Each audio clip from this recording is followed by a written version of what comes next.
Hello, and welcome to the search guide for social anxiety disorder for teens. In this video, we will be demonstrating how you can find health-related content online, and we will also show you search techniques that make this process easier. Let us begin on the National Institute of Mental Health page. This organization is a very reliable resource for finding health-related content, including information about social anxiety disorder. The first technique that you can use is always go to the top of the screen and see if there is a search bar available. Many reputable organizations like the National Institute of Mental Health will have these search options.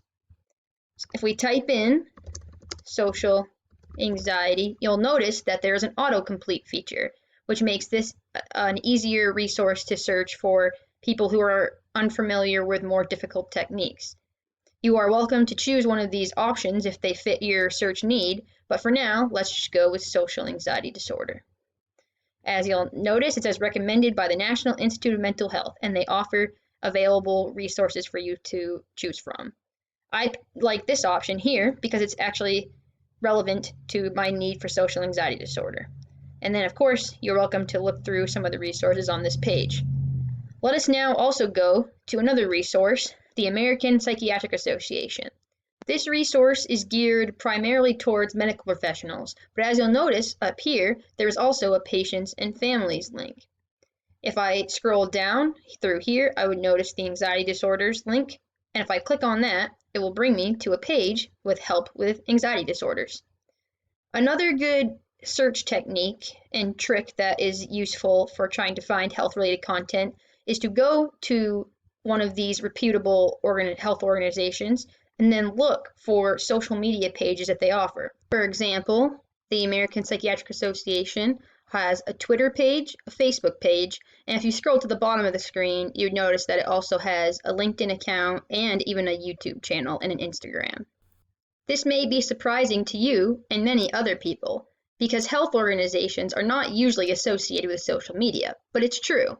For instance, another reputable health organization, the National Alliance on Mental Illness, has just as many social media accounts as the previous resource and more. The National Alliance on Mental Illness has a blog, it has a Tumblr account, and many more other really impressive resources that are available on social media for you to check out. Just for a second, let's look at the amazing Tumblr account. We'll scroll to the bottom of the screen. This is another search tip that you should keep in mind. If you ever are looking for a particular social media account from a certain health organization, typically you'll find it near the bottom or the top of the screen, and it will look similar to this format right here. If I click on the T for Tumblr, it will bring me to their very impressive Tumblr account. I recommend checking this resource out if you have the time. Last, but certainly not least, let us look at one final resource that you can consult if you're looking for health-related content or information about social anxiety disorder. Again, as we mentioned earlier in the video, it's important to look for a search bar and see if it's available for you to use as a kind of a convenient search tool.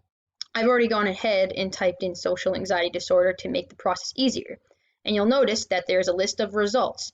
555 is quite a lot. So what's nice about some of these organizations and their websites is that they offer what are known as filters.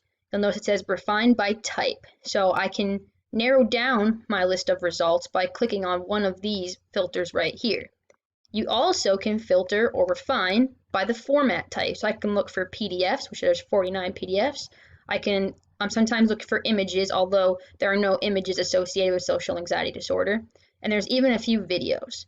You'll also notice there's even related topics that you can look through as well, because phobias are associated with social anxiety because social anxiety is essentially one big phobia, a phobia of social interactions. Okay, I hope that this video was helpful. If you need any additional support or assistance, please check out the Help tab on the search guide. If there are any other questions, you also can contact the librarian listed in the Help tab as well. Thank you and have a nice day.